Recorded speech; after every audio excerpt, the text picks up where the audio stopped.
ਵਾਹਿਗੁਰੂ ਜੀ ਕਾ ਖਾਲਸਾ ਵਾਹਿਗੁਰੂ ਜੀ ਕੀ ਫਤਿਹ। ਮੈਂ ਤੁਹਾਡੀ ਹੋਸਟ ਰੀਤ ਕੌਰ, ਨਿਊਜ਼ ਟੀਵੀ 84 ਦੇ ਨਾਲ ਵੀਅਰਸ। ਬੰਦੀ ਸਿੰਘਾਂ ਦੀ ਰਿਹਾਈ ਲਈ ਭੁੱਖ ਹੜਤਾਲ ਤੇ ਬੈਠੇ ਬਾਪੂ ਸੂਰਤ ਸਿੰਘ ਖਾਲਸਾ ਜੀ ਨੂੰ ਪੁਲਿਸ ਨੇ ਲੁਧਿਆਣਾ ਸਿਵਲ ਹਸਪਤਾਲ ਤੋਂ ਅੱਜ ਦਿਆਨੰਦ ਮੈਡੀਕਲ ਕਾਲਜ ਹਸਪਤਾਲ ਦੇ ਵਿੱਚ ਦਾਖਲ ਕਰਵਾ ਦਿੱਤਾ ਹੈ, ਕਿਉਂਕਿ ਖਾਲਸਾ ਜੀ ਨੇ ਜਲ ਵੀ ਤਿਆਗ ਦਿੱਤਾ ਹੈ ਅਤੇ ਉਹ ਬਾਰ-ਬਾਰ ਬੇਹੋਸ਼ ਹੋ ਰਹੇ ਸਨ। ਸੋ ਡਾਕਟਰਸ ਨੇ ਜ਼ਬਰਦਸਤੀ ਕਰਕੇ ਡ੍ਰਿਪ ਲਗਾ ਦਿੱਤੀ ਹੈ। ਸੋ ਅਗਰ ਬਾਪੂ ਜੀ ਦੇ ਹਾਲਾਤ ਹੋਰ ਵੀ ਖਰਾਬ ਹੁੰਦੇ ਹਨ ਫਿਊਚਰ ਦੇ ਵਿੱਚ ਤਾਂ ਪੀਜੀਆਈ ਚੰਡੀਗੜ੍ਹ ਦੇ ਵਿੱਚ ਜਾਂ ਏਮਸ ਦਿੱਲੀ ਦੇ ਵਿੱਚ ਵੀ ਉਹਨਾਂ ਨੂੰ ਸ਼ਿਫਟ ਕਰ ਦਿੱਤਾ ਜਾਵੇਗਾ। ਪਿਛਲੇ ਦਿਨੀ ਬਾਦਲ ਸਰਕਾਰ ਦੇ ਜ਼ੁਲਮ ਤੇ ਜ਼ਬਰ ਦਾ ਸਿਖਰ ਦੇਖਣ ਨੂੰ ਮਿਲਿਆ, ਜਿਸ ਵਿੱਚ ਬਾਦਲ ਨੇ ਗੁੰਡਾ ਪੁਲਿਸ ਨੇ ਹਸਨਪੁਰ ਪਿੰਡ ਵਿਖੇ ਬੇਕਸੂਰ ਲੋਕਾਂ ਤੇ ਲਾਠੀਚਾਰਜ ਕੀਤਾ ਅਤੇ ਪ੍ਰਸ਼ਾਦਾ ਬਣਾ ਰਹੀਆਂ ਬੀਬੀਆਂ ਤੇ ਵੀ ਲਾਠੀਆਂ ਚਲਾਈਆਂ। ਇੱਥੇ ਤੱਕ ਕਿ ਮੀਡੀਆ ਨੂੰ ਵੀ ਨਹੀਂ ਬਖਸ਼ਿਆ ਗਿਆ। ਹੁਣ ਜਥੇਦਾਰ ਅਕਾਲ ਤਖਤ ਸਾਹਿਬ ਬਿਆਨ ਦਿੰਦੇ ਹਨ ਕਿ ਇੰਜ ਨਹੀਂ ਹੋਣਾ ਚਾਹੀਦਾ ਸੀ, ਪਰ ਮੁੱਖ ਮੰਤਰੀ ਬਾਦਲ ਕਹਿ ਰਿਹਾ ਹੈ ਕਿ ਕਿਸੇ ਨੂੰ ਪੰਜਾਬ ਦਾ ਅਮਨ ਭੰਗ ਨਹੀਂ ਕਰਨ ਦਿੱਤਾ ਜਾਵੇਗਾ। ਇਸ ਲਈ ਸਾਨੂੰ ਇਹ ਸਟੈਪ ਲੈਣ ਦੀ ਜ਼ਰੂਰਤ ਪਈ। ਵਿਊਅਰਸ, ਅੱਜ ਅਸੀਂ ਪੈਰ ਦਾ ਨਿਊਜ਼ਪੇਪਰ ਦੇ ਐਡੀਟਰ ਸਰਦਾਰ ਜਸਪਾਲ ਸਿੰਘ ਹੀਰਾ ਜੀ ਨਾਲ ਗੱਲਬਾਤ ਕਰਾਂਗੇ ਅਤੇ ਜਾਣਾਂਗੇ ਕਿ ਇਸ ਵੇਲੇ ਦਿਆਨੰਦ ਹਸਪਤਾਲ ਦੇ ਵਿੱਚ ਬਾਪੂ ਜੀ ਦੀ ਕੀ ਸਿਚੁਏਸ਼ਨ ਹੈ। ਜਿਹੜੀ ਬੰਦੀ ਸਿੰਘਾਂ ਦੀ ਲਿਸਟ ਐਡਵੋਕੇਟ ਜਸਪਾਲ ਸਿੰਘ ਮੰਚਪੁਰ ਵੱਲੋਂ ਅਪਡੇਟ ਕੀਤੀ ਗਈ ਸੀਗੀ ਤੇ ਰਿਲੀਜ਼ ਕੀਤੀ ਗਈ ਹੈ, ਇਸ ਤੇ ਕੀ ਪੰਜਾਬ ਸਰਕਾਰ ਕੋਈ ਐਕਸ਼ਨ ਲਵੇਗੀ? ਇਹਨਾਂ ਕੁਝ ਮੁੱਦਿਆਂ ਤੇ ਅੱਜ ਅਸੀਂ ਉਹਨਾਂ ਨਾਲ ਗੱਲਬਾਤ ਕਰਾਂਗੇ, ਜਿਹੜੇ ਕਿ ਜਗਰਾਵਾਂ ਤੋਂ ਸਾਨੂੰ ਫੋਨ ਲਾਈਨ ਤੇ ਜੁੜ ਚੁੱਕੇ ਨੇ। ਜਵੀਰ ਜੀ, ਵਾਹਿਗੁਰੂ ਜੀ ਕਾ ਖਾਲਸਾ ਵਾਹਿਗੁਰੂ ਜੀ ਕੀ ਫਤਿਹ। ਵਾਹਿਗੁਰੂ ਜੀ ਕਾ ਖਾਲਸਾ ਵਾਹਿਗੁਰੂ ਜੀ ਕੀ ਫਤਿਹ। जी वीर जी, वैसे तो मैं सब कुछ काफ़ी कुछ अपडेट किया है इस वेले इंट्रोडक्शन दे विच, पर सब तो पहले सारे को यही जानना चाहांगे जिस तरह इस वेले उन्होंने शिफ्ट कर दिता हैगा बापू जी नूं एक हस्पताल तो दूसरे हस्पताल दे विच। इस वेले बापू जी दे हालात की है एंड आलसो की पत्रकारां नूं जां अपनी उन्हां दी फैमिली नूं मिलन दिता जा रहा है इस वेले? इस पर सम जानकारी दिओ। देखो, बापू जी नूं जदों 3 दिन पहला हसनपुर पिंड तो जिस तरह तुसीं दस्सिया जबरदस्ती जिस तरह धाड़वी मतलब हमला करते हुंदे ने बापू के घर ते, उस तरह हमला करके जिहड़े उत्थे उन्हां दी सेवा संभाल लई सी उन्हां नूं राडां दे नाल जिस तरह कुੱਟਿਆ, उन्हां दी कतारां दी बेअदबी कीती, प्रशादा बना रहीआं बीबियां नूं जिस तरह कुੱਟਮਾਰ होई ते वीडियो नूं जिस तरह कुੱਟਮਾर होई। ये सारा कुछ उस तो बाद धाड़वियां वांगू चुक के उन्हां नूं लुधियाणे दे सिविल हस्पताल च दाखिल करवा दिता। 2 दिन बापू ने जो जल का त्याग कर दिता ते पुलिस प्रशासन ते सिविल प्रशासन ने हर संभव कोशिश की कि बापू नूं ते उस संघर्ष कमेटी के जिहड़े मैंबर सी, जिहड़े वक्खो वखरियां जेलां सी, उन्हां नूं भी जेलां तो लिया के कोशिश की गई कि बापू नूं इस गल लई तैयार मनाया जाए, तैयार किया जाए कि वो मैडिकल एड आ जिहड़ी वो ले लैण ते पानी आ जिहड़ा वो पीना शुरू कर देण। परंतु बापू ने अपने हੱਠ दे नाल दृढ़ता दे नाल इस गल का मुकाबला किया कि पूरा कोरा इनकार कर दिता। उन्होंने मतलब पुलिस प्रशासन ने आख्या कि मैं ये ऐलान किया कि जे पुलिस मैनू मेरे घर तो जबरी चुकूगी तो मैं पानी का जल का त्याग कर दूंगा, तुसीं मैनू वापस मेरे घर छड्डिओ ते मैं पानी पीना शुरू कर दूं। तो पुलिस प्रशासन ते उन्होंने मतलब इस गल ते लिया के गल खड़ी कर दी कि दूसरा उन्होंने कहा कि ऐतवार ते सोमवार नूं ਜਿਹੜਾ ਦਮਨ ਚੱਕਰ ਚਲਾਇਆ ਗਿਆ ਪੰਜਾਬ ਸਰਕਾਰ ਵੱਲੋਂ, ਥਾਂ ਤੋਂ ਸਿੰਘਾਂ ਦੀ ਜਿਹੜੀ ਗ੍ਰਿਫਤਾਰੀਆਂ ਹੋਈਆਂ ਨੇ ਉਹਨਾਂ ਨੂੰ ਜੇਲ੍ਹਾਂ 'ਚ ਡੱਕਿਆ ਗਿਆ। ਉਹਨਾਂ ਨੇ ਕਿਹਾ ਕਿ ਮੈਂ ਤਾਂ ਬੰਦੀ ਸਿੰਘਾਂ ਦੀ ਰਿਹਾਈ ਲਈ ਸੰਘਰਸ਼ ਕਰ ਰਿਹਾ, ਪਰੰਤੂ ਮੇਰੇ ਸੰਘਰਸ਼ ਕਾਰਨ ਕਿੰਨੇ ਸਿੰਘ ਹੋਰ ਜੇਲ੍ਹਾਂ 'ਚ ਜਾ ਰਹੇ ਨੇ, ਇਹਨੂੰ ਮੈਂ ਕਿਵੇਂ ਬਰਦਾਸ਼ਤ ਕਰ ਸਕਦਾ। ਸਰਕਾਰ ਕਮੇਟੀ ਦੇ ਭਾਈ ਸੁਖਜੀਤ ਸਿੰਘ ਖੋਸਾ ਤੇ ਉਹਨਾਂ ਦੇ ਨਾਲ 13 ਸਿੰਘ ਨੇ ਜਿਨ੍ਹਾਂ ਤੇ ਇਸ ਤਰ੍ਹਾਂ ਦੇ ਗੰਭੀਰ ਅਪਰਾਧ ਲਾ ਕੇ ਉਹਨਾਂ ਨੂੰ ਜੇਲ੍ਹ ਦੀਆਂ ਕਾਲਕੋਠੀਆਂ ਡੱਕ ਦਿੱਤਾ। ਉਸ ਤੋਂ ਇਲਾਵਾ ਵੀ ਤਕਰੀਬਨ 200-250 ਸਿੰਘ ਨੇ ਜਿਨ੍ਹਾਂ ਨੂੰ 751 ਵੱਖੋ ਵੱਖਰੀਆਂ ਜੇਲ੍ਹਾਂ 'ਚ ਪੰਜਾਬ ਤੋਂ ਬੰਦ ਕੀਤਾ ਗਿਆ। ਅਗਲੀ ਗੱਲ ਜਿਹੜੀ ਉਹਨਾਂ ਦੀ ਸਿਹਤ ਬਾਰੇ ਆ, ਕਿਉਂਕਿ ਸਿਹਤ ਜਿਸ ਤਰ੍ਹਾਂ ਅਸੀਂ ਸਾਰੇ ਸਮਝ ਹੀ ਸਕਦੇ ਹਾਂ ਕਿ 83 ਸਾਲ ਦਾ ਬਜ਼ੁਰਗ ਆ ਤੇ ਲਗਾਤਾਰ 199 ਦਿਨ ਹੋ ਗਏ ਨੇ ਉਹਨਾਂ ਨੂੰ ਭੁੱਖ ਹੜਤਾਲ ਤੇ ਬੈਠਿਆਂ ਤੇ ਜਲ ਦਾ ਤਿਆਗ ਕਰਨ ਤੋਂ ਬਾਅਦ ਸਿਹਤ ਉਹਨਾਂ ਦੀ ਬਹੁਤ ਨਾਜ਼ੁਕ ਬਣੀ ਹੋਈ ਸੀ। ਮੀਡੀਆ ਨੇ ਪਹਿਲੇ ਦਿਨ ਪ੍ਰਸ਼ਾਸਨ ਨੇ ਪਹਿਲੇ ਦਿਨ ਤਕਰੀਬਨ ਮੀਡੀਆ ਨੂੰ ਵੀ ਬਾਪੂ ਨੂੰ ਮਿਲਣ ਦਿੱਤਾ ਤੇ ਹੋਰ ਵੀ ਜਿਹੜੇ ਮੁੱਖ ਵਿਅਕਤੀ ਉੱਥੇ ਪਹੁੰਚਦੇ ਸੀ ਉਹਨਾਂ ਨੂੰ ਵੀ ਮਿਲਣ ਦਿੱਤਾ। ਅਗਲੇ ਦਿਨ ਮਤਲਬ ਪੂਰੀ ਤਰ੍ਹਾਂ ਪ੍ਰਸ਼ਾਸਨ ਨੇ ਸਖਤੀ ਕਰ ਦਿੱਤੀ, ਇੱਥੋਂ ਤੱਕ ਕਿ ਬਾਪੂ ਦੇ ਪਰਿਵਾਰ ਨੂੰ ਵੀ ਉਸ ਕਮਰੇ ਤੋਂ ਬਾਹਰ ਕਰ ਦਿੱਤਾ ਜਿਸ ਕਮਰੇ ਦੇ ਵਿੱਚ ਬਾਪੂ ਨੂੰ ਰੱਖਿਆ ਗਿਆ ਸੀ। ਸਵੇਰ ਤੋਂ ਲੈ ਕੇ ਸ਼ਾਮ ਤੱਕ ਜ਼ਿਲ੍ਹਾ ਦਾ ਡਿਪਟੀ ਕਮਿਸ਼ਨਰ ਤੇ ਐਸਐਸਪੀ ਮਤਲਬ ਇਸ ਕੋਸ਼ਿਸ਼ ਵਿੱਚ ਲੱਗੇ ਰਹੇ ਕਿ ਕਿਸੇ ਤਰ੍ਹਾਂ ਬਾਪੂ ਆ ਜਿਹੜਾ ਉਹਨੂੰ ਡ੍ਰਿਪ ਆ ਜਿਹੜੇ ਲਾ ਦਿੱਤੇ ਜਾਣ, ਗਲੂਕੋਜ਼ ਲਾ ਦਿੱਤਾ ਜਾਵੇ, ਪਰੰਤੂ ਉਹ ਨਹੀਂ ਇਸ ਗੱਲ ਵਿੱਚ ਸਫਲ ਹੋਏ ਤੇ ਅਖੀਰ ਦੇਰ ਰਾਤ ਦੀ ਜਿਹੜੀ ਖਬਰ ਸੀ ਕਿ ਉਹਨਾਂ ਦੀਆਂ ਲੱਤਾਂ ਬਾਹਾਂ ਬੰਨ੍ਹ ਕੇ ਜਬਰੀ ਉਹਨਾਂ ਨੂੰ ਗਲੂਕੋਜ਼ ਲਾਇਆ ਗਿਆ ਤੇ 11 ਵਜੇ ਦੇ ਕਰੀਬ ਜਿਹੜੇ ਆ ਉਹਨਾਂ ਨੂੰ ਲੁਧਿਆਣੇ ਦੇ ਸਿਵਲ ਹਸਪਤਾਲ ਤੋਂ ਸ਼ਿਫਟ ਕਰਨ ਦੀ ਜਿਹੜੀ ਗੱਲ ਸੀਗੀ ਉਹ ਐਂਬੂਲੈਂਸ ਵਗੈਰਾ ਸਾਰਾ ਕੁਝ ਆ ਗਿਆ ਤੇ ਉੱਥੋਂ ਸ਼ਿਫਟ ਕੀਤਾ ਗਿਆ। अगली गल जिहड़ी तुसीं कीती है कि उन्हां नूं पंजाब तो बाहर शिफ्ट करन वाली, सो ये गल दी भी बड़ी संभावना बनी हुई है कि बापू नूं पंजाब तो बाहर शिफ्ट कर दिता जाए ताकि जे वो शहीदी प्राप्त कर जाते हैं तो उस दे नाल सरकार आ जिहड़ी मतलब उन्हां दी जिहड़ी मृतक देह आ ਉਹਨੂੰ ਆਪਣੀ ਮਰਜ਼ੀ ਦੇ ਅਨੁਸਾਰ ਮਤਲਬ ਉਹਦਾ ਜਿਹੜਾ ਸੰਸਕਾਰ ਵਗੈਰਾ ਕਰਨਾ ਉਹਦੇ ਬਾਰੇ। ਸੋ ਇਹ ਸਰਕਾਰ ਇਸ ਵੇਲੇ ਮਤਲਬ ਅਸੀਂ ਇਹ ਦੇਖ ਸਕਦੇ ਹਾਂ ਕਿ ਜਿਹੜਾ ਉਹ ਬਾਬਰ ਵਾਲਾ ਜਬਰ ਸੀ ਉਹਨੂੰ ਵੀ ਮਾਤ ਪਾ ਦਿੱਤਾ ਤੇ ਅੱਜ ਜੋ ਪੰਜਾਬ ਦੇ ਵਿੱਚ ਹਾਲਾਤ ਬਣੇ ਹੋਏ ਨੇ ਉਹ ਬੇਹੱਦ ਨਾਜ਼ੁਕ ਨੇ ਕਿਉਂਕਿ ਜਿਸ ਤਰ੍ਹਾਂ ਦੀਆਂ ਅਫਵਾਹਾਂ ਆ ਰਹੀਆਂ ਨੇ ਇਹ ਵੀ ਮਤਲਬ ਕੌਮ ਨੂੰ ਟੀਕੇ ਲਾ ਕੇ ਚੈੱਕ ਕੀਤਾ ਜਾ ਰਿਹਾ। ਬਾਪੂ ਦੀ ਸ਼ਹੀਦੀ ਦੀ ਅਫਵਾਹ ਆ ਜਿਹੜੀ ਉਹ ਨਿਰੰਤਰ ਉਡਾਈ ਜਾ ਰਹੀ ਆ। ਸੋ ਕੌਮ ਨੂੰ ਮਤਲਬ ਇੱਕ ਤਰ੍ਹਾਂ ਇਸ ਪਾਸੇ ਉਲਝਾਉਣ ਦੀ ਕੋਸ਼ਿਸ਼ ਵੀ ਕੀਤੀ ਜਾ ਰਹੀ ਆ। ਦੂਸਰਾ ਸਰਕਾਰ ਵੱਲੋਂ ਇਹ ਦੇਖਣ ਦਾ ਵੀ ਯਤਨ ਕੀਤਾ ਜਾ ਰਿਹਾ ਕਿ ਜਦੋਂ ਬਾਪੂ ਦੀ ਸ਼ਹੀਦੀ ਦੀ ਖਬਰ ਆਉਂਦੀ ਆ ਤਾਂ ਉਹਦਾ ਇੱਕਦਮ ਰਿਐਕਸ਼ਨ ਆ ਜਿਹੜਾ ਉਹਦੀ ਇੱਕਦਮ ਜਿਹੜੀ ਪ੍ਰਤੀਕਿਰਿਆ ਉਹ ਕੀ ਹੋਊਗੀ।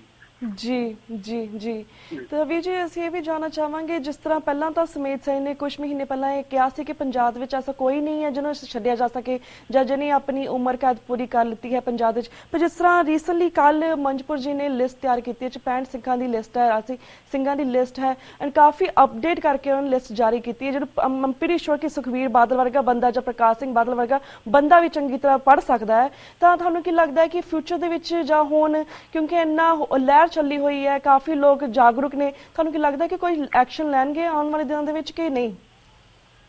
ਦੇਖੋ ਜਿੱਥੋਂ ਤੱਕ ਸਰਕਾਰ ਦੀ ਗੱਲ ਹੈ ਸਰਕਾਰ ਬਿਲਕੁਲ ਸਾਰਾ ਕੁਝ ਜਾਣਦੀ ਹੈ, ਸਿਰਫ ਮਚਲਾ ਪਾਣਾ ਤੇ ਸਰਕਾਰ ਦੀ ਬਦਨੀਤੀ ਹੈ। ਜਦੋਂ ਸੰਘਰਸ਼ ਕਮੇਟੀ ਦੇ ਨਾਲ ਮੁੱਢਲੇ ਰੂਪ ਦੇ ਵਿੱਚ ਸਰਕਾਰ ਦੀਆਂ ਮੀਟਿੰਗਾਂ ਹੋਈਆਂ ਸੀ ਤੇ ਇਹ ਬੜੀ ਸਾਫ਼ ਗੱਲ ਸੀ ਜਿਹੜੀ ਸਪਸ਼ਟ ਹੋ ਗਈ ਸੀ ਕਿ ਆਹ ਵਿਅਕਤੀ ਨੇ ਜਿਹੜੇ ਇਹਨਾਂ ਨੂੰ ਬਾਹਰਲੀਆਂ ਜੇਲ੍ਹਾਂ ਤੋਂ ਪੰਜਾਬ ਦੀਆਂ ਜੇਲ੍ਹਾਂ 'ਚ ਲੈ ਕੇ ਆਉਣਾ, ਆਹ ਬੰਦੀ ਸਿੰਘ ਨੇ ਜਿਹੜੇ ਇਹਨਾਂ ਦੀ ਪੈਰੋਲ ਤੇ ਰਿਹਾਈ ਹੋ ਸਕਦੀ ਆ, ਆਹ ਬੰਦੀ ਸਿੰਘ ਨੇ ਜਿਹੜੇ ਜਿਨ੍ਹਾਂ ਦੀ ਮਤਲਬ ਜ਼ਮਾਨਤ ਹੋ ਸਕਦੀ ਆ। ਪੂਰੀ ਤਰ੍ਹਾਂ ਸਰਕਾਰ ਦੇ ਨਾਲ ਮਤਲਬ ਇਹ ਗੱਲ ਆ ਜਿਹੜੀ ਫਾਈਨਲ ਆ ਜਿਹੜੀ ਉਹ ਜਿਹੜੀ 20 ਮਈ ਦੀ ਮੀਟਿੰਗ ਹੋਈ ਸੀ ਉਹਦੇ ਵਿੱਚ ਤਕਰੀਬਨ ਫਾਈਨਲ ਹੋ ਗਈ ਸੀ। 25 ਸਿੰਘਾਂ ਨੂੰ ਰਿਹਾ ਕਰਨ ਬਾਰੇ ਤਾਂ ਸਰਕਾਰ ਨੇ ਇੱਕ ਤਰ੍ਹਾਂ ਜੇ ਮੈਂ ਕਹਿੰਦਾ ਕਿ ਹਰੀ ਝੰਡੀ ਦੇ ਦਿੱਤੀ ਸੀ ਤੇ ਉਹਦੇ ਵਿੱਚ ਵੀ ਕੋਈ ਅਟਕਤਨੀ ਨਹੀਂ ਹੋਊਗੀ। ਪਰੰਤੂ ਉਸ ਤੋਂ ਬਾਅਦ ਜਿਸ ਤਰ੍ਹਾਂ ਭਾਜਪਾ ਵੱਲੋਂ ਜਾਂ ਨਾਗਪੁਰ ਤਖਤ ਵੱਲੋਂ ਦਬਾਅ ਪਿਆ ਉਸ ਤੋਂ ਬਾਅਦ ਜਿਹੜਾ ਬਾਦਲ ਸਰਕਾਰ ਨੇ ਜੂ ਕਰਨ ਲਿਆ ਤੇ ਉਹ ਦੁਬਾਰਾ ਫਿਰ ਉਸ ਤਰ੍ਹਾਂ ਦੀ ਗੱਲ ਕੀਤੀ ਗਈ ਕਿ ਪੰਜਾਬ ਦੀਆਂ ਜੇਲ੍ਹਾਂ 'ਚ ਤਾਂ ਕੋਈ ਬੰਦੀ ਸਿੰਘ ਨਹੀਂ ਜਿਹਨੂੰ ਰਿਹਾ ਕੀਤਾ ਜਾ ਸਕੇ ਜਾਂ ਜੋ ਜਿਸ ਤਰ੍ਹਾਂ ਵੀ ਮਤਲਬ ਇੱਕ ਬਹਾਨੇਬਾਜ਼ੀ ਜਿਹੜੀ ਸਰਕਾਰ ਨੇ ਕਰੀ ਉਹ ਬਿਲਕੁਲ ਸਿਰਫ ਤੇ ਸਿਰਫ ਬਹਾਨੇਬਾਜ਼ੀ ਆ। ਸਰਕਾਰ ਬਾਖੂਬੀ ਜਾਣਦੀ ਆ ਕਿ ਪੰਜਾਬ ਦੀਆਂ ਜੇਲ੍ਹਾਂ 'ਚ ਕਿੰਨੇ ਬੰਦੀ ਸਿੰਘ ਨੇ ਜਿਨ੍ਹਾਂ ਨੂੰ ਰਿਹਾ ਕਰਨਾ ਪੰਜਾਬ ਸਰਕਾਰ ਦੇ ਅਧਿਕਾਰ ਖੇਤਰ 'ਚ ਆ। ਸੋ ਇਹ ਮੈਂ ਸਮਝਦਾ ਕਿ ਸਰਕਾਰ ਆ ਜਿਹੜੀ ਉਹਦੀ ਜਿਹੜੀ ਨੀਤ ਤੇ ਨੀਤੀ ਆ ਦੋਨੇ ਮਤਲਬ ਮਾੜੀਆਂ ਨੇ, ਦੋਨੇ ਜਿਹੜੀਆਂ ਕਾਲੀਆਂ ਨੇ। ਇਸ ਕਾਰਨ ਇਹ ਜਾਣਬੁੱਝ ਕੇ ਇਹ ਜਿਹੜਾ ਮਤਲਬ ਭੰਬਲ ਭੂਸਾ ਪਾਉਣ ਦੀ ਕੋਸ਼ਿਸ਼ ਕੀਤੀ। ਇਹ ਇੱਕ ਵਾਰੀ ਪਹਿਲਾਂ ਵੀ ਇਸ਼ਤਿਹਾਰ ਸਰਕਾਰ ਦੇ ਚੁੱਕੀ ਹੈ, ਇਹਨੂੰ ਦੁਬਾਰਾ ਫਿਰ ਉਸ ਇਸ਼ਤਿਹਾਰ ਨੂੰ ਸਰਕਾਰ ਨੇ ਪ੍ਰਕਾਸ਼ਿਤ ਕਰਵਾਇਆ। ਪਰੰਤੂ ਜੋ ਕੁਝ ਮੰਜਪੁਰ ਸਾਹਿਬ ਨੇ ਕੱਲ ਸਪਸ਼ਟ ਕੀਤਾ ਇਹ ਸਪਸ਼ਟਤਾ ਸਰਕਾਰ ਬਾਖੂਬੀ ਜਾਣਦੀ ਹੈ, ਇਹਦੇ ਵਿੱਚ ਕੋਈ ਦੋਰਾਮਾ ਨਹੀਂ। ਜੀ ਜੀ ਪ੍ਰਵੀਰ ਜੀ ਜਿਸ ਤਰ੍ਹਾਂ ਅਸੀਂ ਪਹਿਲਾਂ ਗੱਲ ਕੀਤੀ ਹੈ ਤੁਸੀਂ ਸਾਨੂੰ ਦੱਸਿਆ ਕਿਸ ਤਰ੍ਹਾਂ ਇਹਨਾਂ ਨੂੰ ਚੁੱਕਿਆ ਗਿਆ ਇਹਨਾਂ ਦੇ ਪਿੰਡ ਦੇ ਵਿੱਚ ਜਿਹੜੇ ਬਾਕੀ ਕਮੇਟੀ ਲੋਕ ਸੀ ਸੰਘਰਸ਼ ਕਮੇਟੀ ਦਾ ਸਾਰਿਆਂ ਨੂੰ ਮਾਰਿਆ ਗਿਆ ਹੈ, ਸਤਿਕਾਰ ਕਮੇਟੀ ਦੇ ਲੋਕਾਂ ਨੂੰ ਵੀ ਅਰੈਸਟ ਕੀਤਾ ਗਿਆ, ਈਵਨ ਜਿਹੜੀ ਬੀਬੀਆਂ ਨੂੰ ਵੀ ਮਾਰਿਆ ਗਿਆ, ਉਹਨਾਂ ਤੇ ਵੀ ਲਾਠੀਆਂ ਜਿਹੜੇ ਪ੍ਰਸ਼ਾਦਾ ਬਣਾ ਰਹੀ ਸੀ ਬੀਬੀਆਂ ਉਹਨਾਂ ਨੂੰ ਵੀ ਨਹੀਂ ਬਖਸ਼ਿਆ ਗਿਆ, ਉਹਨਾਂ ਤੇ ਵੀ ਲਾਠੀਆਂ ਮਾਰੀਆਂ ਗਈਆਂ। ਪਰ ਜਿਸ ਤਰ੍ਹਾਂ ਤੁਸੀਂ ਮੀਡੀਆ ਦੇ ਨਾਲ ਇਨਵੋਲਵਡ ਹੋ, ਜਿਸ ਤਰ੍ਹਾਂ ਤੁਸੀਂ ਪੱਤਰਕਾਰ ਹੋ, ਈਵਨ ਮੀਡੀਆ ਨੂੰ ਵੀ ਨਹੀਂ ਬਖਸ਼ਿਆ ਗਿਆ ਕਿਉਂਕਿ ਮੀਡੀਆ ਹਮੇਸ਼ਾ ਬਾਪੂ ਜੀ ਦੀ ਹਰ ਚੀਜ਼ ਨੂੰ ਅਪਡੇਟ ਕਰਕੇ ਜਿਹੜੇ ਬਾਹਰ ਦੇ ਦੇਸ਼ ਦੇ ਲੋਕ ਬੈਠੇ ਹੋਏ ਸੀ ਜਿਹੜੇ ਨਹੀਂ ਵੇਖ ਸਕਦੇ ਸੀਗੇ ਸਾਨੂੰ ਅਪਡੇਟ ਕਰਦਾ ਸੀ, ਕਵਰੇਜ ਕਰਦਾ ਸੀ, ਉਹਨਾਂ ਨੂੰ ਵੀ ਬੰਦ ਕਰ ਦਿੱਤਾ ਗਿਆ, ਉਹਨਾਂ ਨੂੰ ਵੀ ਸਬਕ ਸਿਖਾਉਣ ਦੀ ਕੋਸ਼ਿਸ਼ ਕਰ ਦਿੱਤੀ ਗਈ ਹੈ। ਤਾਂ ਮੇਬੀ ਸ਼ਾਇਦ ਸਾਡੇ ਕੋਲ ਗੁੱਸਾ ਹੋ ਗਿਆ ਕਿਉਂਕਿ ਅਕਾਲੀ ਕਾਫੀ ਅਮਰੀਕਾ ਕੈਨੇਡਾ ਦੇ ਵਿੱਚ ਆਏ ਹੋਏ ਸਨ, ਇੱਥੋਂ ਕਾਫੀ ਉਹ ਜੁੱਤੀਆਂ ਵੀ ਖਾ ਕੇ ਵਾਪਿਸ ਪੰਜਾਬ ਗਏ ਨੇ। ਪਰ ਮੇਬੀ ਸ਼ਾਇਦ ਇਸ ਗੁੱਸੇ ਦੇ ਵਿੱਚ ਵੀ ਉਹਨਾਂ ਨੇ ਮੀਡੀਆ ਨੂੰ ਬਹੁਤ ਜ਼ਿਆਦਾ ਕੁੱਟਿਆ, ਉੱਥੇ ਲੋਕਾਂ ਨੂੰ ਵੀ ਕੁੱਟਿਆ। ਪਰ ਮੈਂ ਜਾਣਨਾ ਚਾਹਾਂਗੀ ਜਿਹੜਾ ਬਾਕੀ ਦਾ ਮੇਨ ਸਟ੍ਰੀਮ ਮੀਡੀਆ ਇੰਡੀਆ ਦਾ ਉਹ ਜਿਹੜਾ ਬਾਪੂ ਜੀ ਸੰਘਰਸ਼ ਨੂੰ ਇੱਕ ਗਲਤ ਸੰਘਰਸ਼ ਜਾਂ ਇੱਕ ਨੈਗੇਟਿਵ ਕਿਉਂ ਦਿਖਾ ਰਿਹਾ ਇਸ ਵੇਲੇ, ਉਹ ਕਿਉਂ ਨਹੀਂ ਪੋਜ਼ਿਟਿਵ ਦਿਖਾ ਸਕਦਾ? ਗੱਲਾਂ ਸਾਡੇ ਸਾਹਮਣੇ ਮਤਲਬ ਇਹ ਦੋਨੇ ਉੱਭਰ ਕੇ ਆਉਂਦੀਆਂ ਨੇ। ਪਹਿਲੀ ਗੱਲ ਇਹ ਕਿ ਬਾਪੂ ਦਾ ਜਿਹੜਾ ਸੰਘਰਸ਼ ਸੀ ਉਹ ਬੰਦੀ ਸਿੰਘਾਂ ਦੀ ਰਿਹਾਈ ਲਈ ਸੀ, ਜਿਹੜਾ ਉਹਨਾਂ ਦਾ ਮਨੁੱਖੀ ਅਧਿਕਾਰ ਹੈ। ਜਿਹੜਾ ਵਿਅਕਤੀ ਆਪਣੀ ਸਜ਼ਾ ਪੂਰੀ ਕਰ ਚੁੱਕਾ ਜੇ ਤੇ ਉਹਨੂੰ ਰਿਹਾ ਕਰਨਾ ਸਰਕਾਰ ਦਾ ਵੀ ਫਰਜ਼ ਆ ਤੇ ਉਹਦਾ ਅਧਿਕਾਰ ਹੈ। ਸੋ ਇਸ ਮੀਡੀਆ ਨੇ ਹਿੰਦੂਵਾਦੀ ਮੀਡੀਆ ਜਿਹੜਾ ਉਹਨੇ ਇਸ ਬਜਾਏ ਇਹਨੂੰ ਇਸ ਵਿਸ਼ੇ ਨੂੰ ਲੈਣ ਦੇ ਕਿ ਇਹ ਇੱਕ ਮਨੁੱਖੀ ਅਧਿਕਾਰਾਂ ਦੀ ਖੁੱਲ੍ਹੀ ਉਲੰਘਣਾ ਵਾ ਕਿ ਜਿਹੜੇ ਵਿਅਕਤੀ ਜੇਲ੍ਹਾਂ 'ਚ ਆਪਣੀ ਸਜ਼ਾ ਪੂਰੀ ਕਰ ਚੁੱਕੇ ਉਹਨਾਂ ਨੂੰ ਰਿਹਾ ਕਿਉਂ ਨਹੀਂ ਕਰਾਇਆ ਜਾਂਦਾ। मीडिया ने इस गल नूं मतलब सिख समस्या दे नाल जोड़ के ते ये जिहड़ी गल है कि अज सिख ने जिहड़े वो अपने बंदी ਸਿੰਘਾਂ ਦੀ रिहाई करते हैं, कल दूसरे करनगे, परसों तीसरे करनगे। सो मीडिया ने जिहड़ा ਉਹਦਾ एंगल ਹੁੰਦਾ हमेशा हिंदूवादी एंगल आ, उस एंगल तो इस संघर्ष ਨੂੰ देखिया, ਉਹਨੇ ਇਸ ਨੂੰ ਮਨੁੱਖੀ ਅਧਿਕਾਰਾਂ ਦੇ एंगल ਤੋਂ मीडिया ने इस ਨੂੰ ਦੇਖਣ ਦੀ ਕੋਸ਼ਿਸ਼ नहीं की। अगली गल कि ਜਦੋਂ मीडिया ਤੇ हमला होया कि मीडिया जिहड़ा भी उत्थे सीगे साडे मतलब चाहे वो चैनलों के फोटोग्राफ कैमरामैन सी ते चाहे वो साडे प्रिंट मीडिया दे सी, जिस तरह उन्हां ते राडां दे नाल पुलिस ने हमला किया, मीडिया को भी नहीं बख्शिया गया। सो उस तो बाद भी मतलब मुख रूप विच जिहड़ी तुसीं कहा कि मेन स्ट्रीम का जिहड़ा मीडिया सी उस दे बावजूद भी चुप रहा। इत्थों तक कि जिस चैनल के पत्रकार ते एडा बड़ा हमला होया, उहदी बेचारे दी लत्त आ जिहड़ी वो तोड़ दी गई एक तरह, ते कैमरे सी जिहड़ी सारे खोले गए। उस तो बाद भी मतलब उस रूप दे विच कि पुलिस की जिहड़ी ये जालमाना कार्रवाई सी, जिहड़ी वहशियाना कार्रवाई सी, इनू मीडिया ने उस रूप विच विखाउण दी कोशिश नहीं की। तुसीं इस गल दा अंदाजा लाओ कि मतलब पुलिस सी जिहड़ी जिस तरह वो अंदर दाखल हुई बापू दे घर दे विच कंधा टप के, ते किस तरह राडां दे नाल किसी पुलिस वाले दे हाथ विच डंडा नहीं सी, सारियां दे हाथ विच लोहे दीयां राडां सी। तो राडां दे नाल उत्थे बैठे ਸਿੰਘਾਂ ਨੂੰ कर रहे थे, जिहड़ा मीडिया ने कवरेज की कि सिंह सी जिहड़े बैठे वो सतनाम वाहिगुरू का जाप कर रहे थे। तो उन्होंने जाप करदे ਸਿੰਘਾਂ ਨੂੰ जिस तरह जाके दबोचिया ते जिस तरह उन्होंने छलियां वांग कुटिया गया, ते जिहड़ी तुसीं अगली गल भी की कि जिहड़ियां बीबियां प्रशादे पका रहीआं सी, जिहड़ा लंगर तैयार हुंदा सी, जिहड़ा उत्थे पुलिस वाले भी जिहड़े बाहर खड़े हुंदे सी वो भी छकदे सी, उन्हां बीबियां तक नूं भी बख्शिया नहीं गया। सो ये सारा कुछ जिहड़ा पुलिस का वहशियाना कार्रवाई सी, ये सारी उन्हां दे मतलब कैमरिਆਂ ਦੇ ਵਿੱਚ कैद सी। सो जे मीडिया इस रूप विच भी अगे नहीं आउंदा इस गल नूं कि ये सिखां नाल वापरी घटना इस करके इहनूं अणगौलियां कर सकदा, तां फिर जिहड़ी गल असीं बार-बार दोहराउने आ कि ये देश आ जिहड़ा इस सिखां लई बगाना, वो बिल्कुल साफ हो जांदा। हुण इस तस्वीर दे विच मैं समझदा कि होर कोई रंग रिहा ही नहीं। जी बिल्कुल अमित ਵੀਰ जी, सारियां गल्लां सुन के सानूं भी टाइम याद आंदा ਜਦੋਂ इंदिरा गांधी ने दरबार साहिब ते हमला कीता सी, किस तरह ਉਹਨੇ इंटरनेशनल मीडिया ਨੂੰ ਬਾਹਰ ਕਰ ਦਿੱਤਾ ਸੀਗਾ, ਮੇਨ ਸਟ੍ਰੀਮ मीडिया ਨੂੰ ਬਾਹਰ ਪੰਜਾਬ ਤੋਂ ਕਰ ਦਿੱਤਾ ਸੀ, ਕਿਸ ਤਰ੍ਹਾਂ ਬੇਕਸੂਰ ਸਿੱਖਾਂ ਦੇ ਉੱਪਰ ਹਮਲਾ ਕੀਤਾ ਸੀ, ਉਹੀ ਅੱਜ ਬਾਦਲ ਸਰਕਾਰ ਕਰ ਰਹੀ, ਕਿਸ ਤਰ੍ਹਾਂ मीडिया ਨੂੰ ਬੰਦ ਕਰ ਰਹੀ, मीडिया ਨੂੰ ਖਤਮ ਕਰ ਰਹੀ ਹੈ, ਤਾਂ ਕਿ ਬਾਪੂ ਜੀ ਦੇ ਨਾਲ ਜਾਂ ਉਹਦੇ ਪਰਿਵਾਰ ਦੇ ਨਾਲ ਜਾਂ ਜਿਹੜੇ ਸਿੰਘ ਨੇ ਉੱਥੇ ਕਿਸ ਤਰ੍ਹਾਂ ਉਹਨਾਂ ਜ਼ੁਲਮ ਕਰ ਰਹੀ ਸੀਗੀ, ਤਾਂ ਕਿ ਲੋਕਾਂ ਤੱਕ ਉਹਨਾਂ ਦੀ ਆਵਾਜ਼ ਜਾਂ ਇਹ ਚੀਜ਼ ਪਹੁੰਚ ਨਾ ਸਕੇ। ਪਰ ਫਿਰ ਵੀ ਅਸੀਂ ਤੁਹਾਡਾ ਵੀ ਧੰਨਵਾਦ ਕਰਦੇ ਹਾਂ। ਬਾਕੀ ਜਿਹੜੇ ਸਾਡੇ ਕਾਫੀ ਵੀਰ ਭੈਣਾਂ ਨੇ ਕਾਫੀ ਵੀਡੀਓਜ਼ ਬਣਾ ਕੇ ਉਸ ਵੇਲੇ ਲਗਾਈਆਂ ਨੇ ਫੇਸਬੁੱਕ ਤੇ, ਅਸੀਂ ਦੇਖ ਕੇ ਮਹਿਸੂਸ ਕਰ ਸਕਦੇ ਹਾਂ ਉਹਨਾਂ ਦੇ ਉੱਪਰ ਕੀ ਬੀਤੀ ਹੈ, ਉਹਨਾਂ ਦਾ ਵੀ ਧੰਨਵਾਦ ਕਰਦੇ ਹਾਂ। ਪਰ ਵੀਰ ਸਾਡੇ ਕੋਲ ਇੱਕ ਅੱਧਾ ਮਿੰਟ ਰਹਿ ਗਿਆ। ਐਦੀਆਂ ਜਿਸ ਤਰ੍ਹਾਂ ਆਪਾਂ ਗੱਲ ਕੀਤੀ ਕਿ ਪੰਜਾਬ ਸਰਕਾਰ ਤੁਸੀਂ ਕਿਹਾ ਮਨ ਚਲੀ ਹੋਈ ਹੈ, ਇਹਨਾਂ ਨੇ ਕੁਝ ਨਹੀਂ ਕਰਨਾ ਹੈਗਾ, and even main stream media ਨੂੰ ਵੀ ਕੁਝ ਨਹੀਂ ਕਰਨਾ ਹੈਗਾ। ਬਾਪੂ ਸੂਰਤ ਸਿੰਘ ਖਾਲਸਾ ਨੂੰ ਸ਼ਾਇਦ ਫਿਊਚਰ ਦੇ ਵਿੱਚ ਇਹ ਦਿੱਲੀ ਜਾਂ ਚੰਡੀਗੜ੍ਹ ਸ਼ਿਫਟ ਕਰ ਦੇਣਗੇ ਔਰ ਸ਼ਹਿਰੋਂ ਦੀ ਬਾੜੀ ਦੇ ਉੱਪਰ ਵੀ ਕਬਜ਼ਾ ਕਰ ਲੈਣਗੇ। ਪਰ ਤੁਹਾਨੂੰ ਕੀ ਲੱਗਦਾ ਕਿ ਹੁਣ ਇਹਦਾ ਸੰਘਰਸ਼ ਆ, ਇਹਦਾ ਫਿਊਚਰ ਕੀ ਹੋਵੇਗਾ, ਇਹ ਕਿਸ ਵੱਲ ਜਾਵੇਗਾ, किस तरह इस दा एंड होवेगा? देखो इस वेले ये जिहड़ा संघर्ष है ये विशेष स्थान आ जिहड़ा हर सिख दे मन दे विच इस संघर्ष दी एक थां बनी आ, विशेष थां बन चुकी है। खास करके जिहड़ा साडा नौजवान वर्ग आ जिहड़ा 15 ਤੋਂ 22 साल दी उम्र दा वो इस संघर्ष च तकरीबन मोहरी होके अगे आ गया।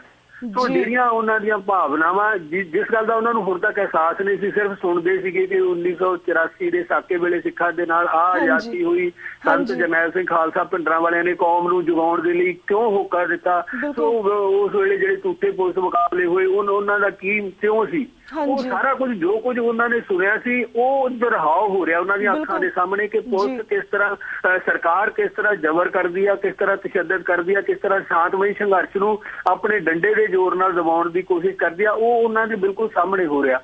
ਸ਼ਹਿਰਾਂ ਦੇ ਵਿੱਚ ਵੰਗਾਰ ਮਾਰਚ ਕੱਢਣ ਦੀ ਜਿਹੜੇ ਸਿੰਘ ਕੋਸ਼ਿਸ਼ ਕਰਦੇ ਨੇ ਉਹਨਾਂ ਨੂੰ ਕਿਸ ਤਰ੍ਹਾਂ ਜਬਰੀ ਧੱਕੇ ਦੇ ਨਾਲ ਰੋਕਿਆ ਜਾ ਰਿਹਾ ਵਾ, ਕਿਸ ਤਰ੍ਹਾਂ ਜਿਹੜੇ ਸਿੰਘਾਂ ਦੇ ਨਾਲ ਉੱਥੇ ਜਿਹੜੇ ਬਾਪੂ ਦੀ ਸੇਵਾ ਸੰਭਾਲ ਤੇ ਬੈਠੇ ਸੀ ਕਿਸ ਤਰ੍ਹਾਂ ਉਹਨਾਂ ਤੇ ਮਤਲਬ ਪੁਲਿਸ ਦਾ ਜ਼ਬਰ ਝੁੱਲਿਆ ਵਾ, ਉਹ ਸਾਰਾ ਕੁਝ ਉਹਨਾਂ ਦੀਆਂ ਅੱਖਾਂ ਦੇ ਸਾਹਮਣੇ ਵਾਪਰ ਰਿਹਾ। ਹੁਣ ਉਹਨਾਂ ਨੂੰ ਇਸ ਗੱਲ ਦਾ ਅਹਿਸਾਸ ਹੋ ਰਿਹਾ ਕਿ ਇਸ ਦੇਸ਼ ਦੇ ਵਿੱਚ ਸਿੱਖਾਂ ਦੇ ਨਾਲ ਜ਼ਬਰ ਕਿਉਂ ਹੁੰਦਾ ਤੇ ਕਿਸ ਰੂਪ ਵਿੱਚ ਹੁੰਦਾ। ਸੋ ਇਹ ਜਿਹੜੀਆਂ ਭਾਵਨਾਵਾਂ ਮੈਂ ਸਮਝਦਾ ਕਿ ਉਹਨਾਂ ਦੇ ਮਨ ਦੇ ਵਿੱਚ ਇੱਕ ਜਿਹੜਾ ਅਹਿਸਾਸ ਪੈਦਾ ਹੋਇਆ, ਇਸ ਅਹਿਸਾਸ ਨੂੰ ਹੁਣ ਉਹਨਾਂ ਦੇ ਮਨਾਂ ਵਿੱਚੋਂ ਕੱਢਣਾ ਸੰਭਵ ਨਹੀਂ।